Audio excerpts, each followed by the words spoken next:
Okay, now let's talk about a question, detailed question in which there is going to be a requirement of generalized entry and what will happen to the balance sheet and income statement. I just want you to pause the video and try to solve it, and then we solve it together. Okay, so let's read the question. On November 30, High Peak Party Planner had 34,000 balance in their account receivable. So smart way is that you write it down. Accounts receivable is 34,000. 3,000 credit balance of account allowance for uncollectible debts. Why they have said credit balance? Because normal balance of uh, here account receivable is debit, so that's why they are showing by writing down the credit, they are showing that it's a contra account, right? So we can say that the allowance for account receivable is 3,000. So during December, High Peak Party Planner made a credit sale of 159,000. Collection on receivable were 130,000, and write-off of uncollectible receivable total 2,700. So there were the sales of 159,000, 130 they have received, right?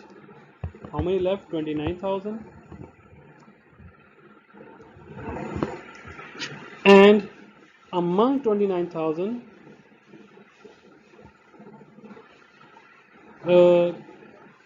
2,700 it is uncollectible, which is normally as 1% of credit sales, right? So let's solve this. Generalize the sales, collections, write-off of uncollectible and uncollectible account expense by the allowance method during the December. Explanations are not required. Let's solve our first requirement. Number one, during December they have a credit sales of how much? 159,000. When sales occur, what is the entry? Entry is accounts payable to sales, right? Cash collection of 139,000, 130,000, cash to accounts receivable, right? And uncollectible is 2,700. So uncollectible expense is 3,700, right? How are we gonna write it down? So we're gonna charge it because we already have a balance of 3,000 in our allowance, right? So it would be allowance for like uncollectible to account receivable, right? So we charge it to the balance. The next one is for the making of the allowance of this credit sales.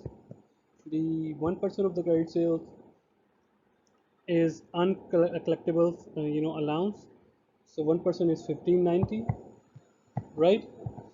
For 1590 you have to make an entry. Entry would be that you create the allowance.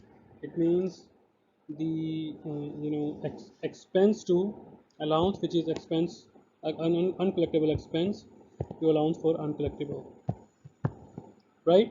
When you post this, so your uncollectible is increased by, your allowance is increased by 1590, and you already write off 2,700, and you write off 2,700 is decrease in account receivable, and also the cash received from account receivable is 130, right?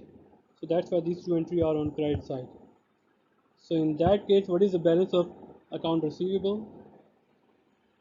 Account receivable balance is 60,300 minus 1890, which is 58,410.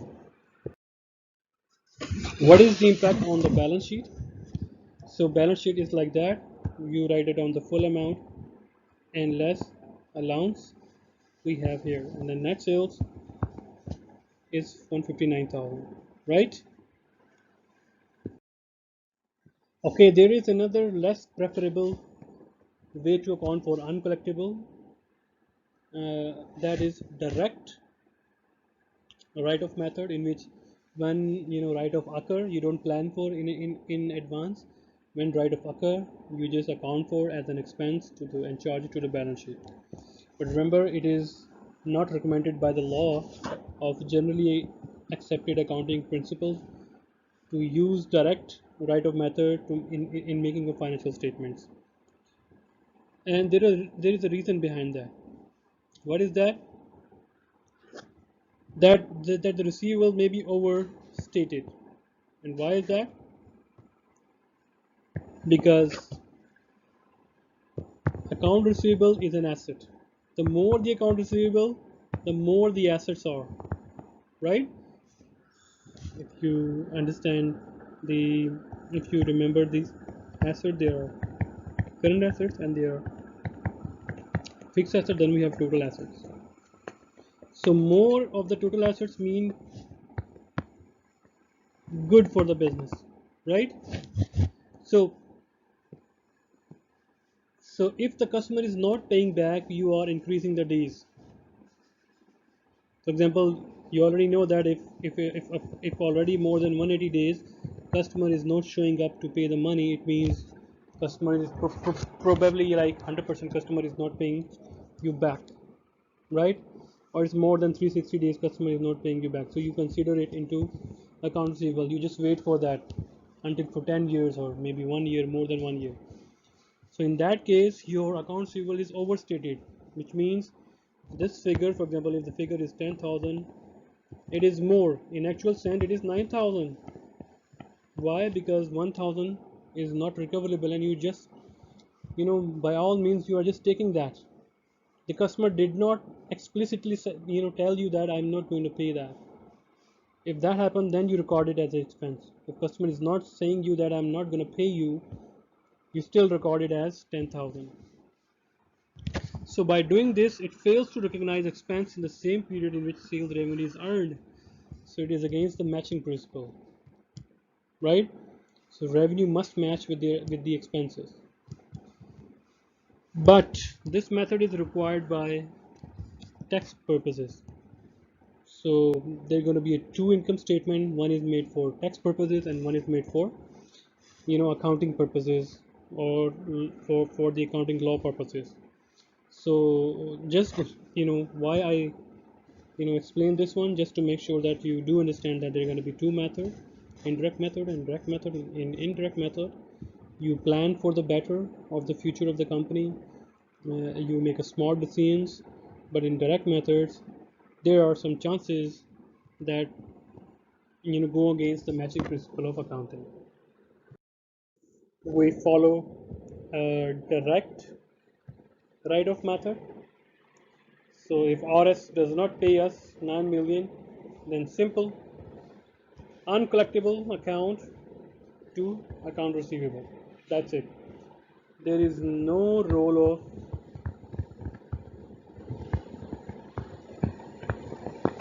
allowance here. And now computing the cash collection from the customers. So company earns revenue and then collects the cash from the customer, right? It means sales occur in advance of the cash is received, right? So for most companies, there is usually a time lag between earning the revenue and collection of the cash.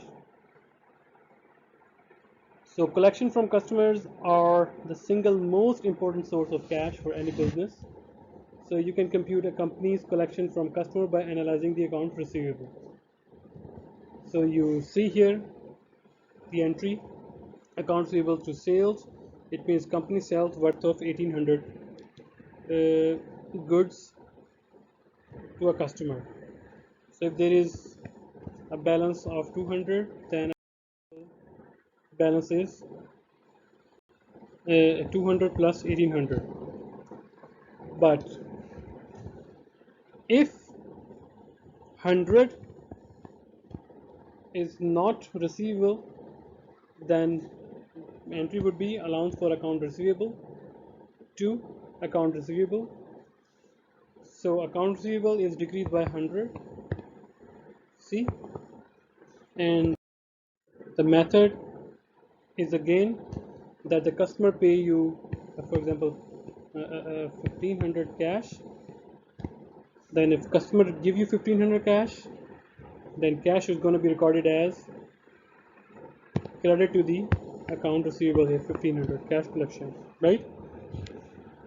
So cash collection is on the credit side, and you see that if these two explanations are not written, then you need to make sure that which one is cash collection.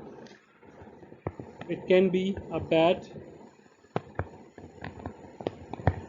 collectible, and the other one is going to be the cash collection from the customers. There are also going to be some other ones we will discuss later. So, but remember that cash collection is appeared on the credit side of the account receivable, right? We have a normal balance of this account receivable, which is 400. 400 is still due. The customer need to pay us. So computing the cash collection from the customer. So the account receivable, hold typically 5 items. One is ending balance, beginning balance, sales account, sales on account, write-off, and cash collection from the customers. Right? If we are not even given this 500, that customer pay you 1500, even then we can find out that how, because we have ending balance, we have beginning balance, we have sales account, we have 100. What is missing here is the cash collection for customer, which is 1500. Right? We can find out that.